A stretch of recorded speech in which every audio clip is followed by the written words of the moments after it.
Mimi Blandina Buganzi Kilama naapa kwamba nitakuwa mwaminifu kwa Jamhuri ya Muungano wa Tanzania na kuitumikia kwa moyo wangu wote, na kwamba nitahifadhi, nitailinda na kuitetea Katiba ya Jamhuri ya Muungano wa Tanzania kwa mujibu wa sheria iliyowekwa.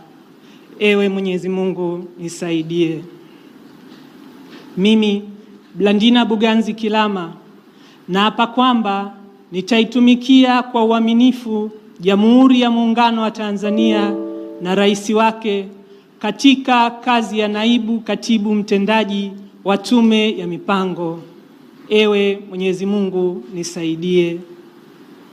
Mimi Blandina Buganzi Kilama naapa kwamba katika kazi yangu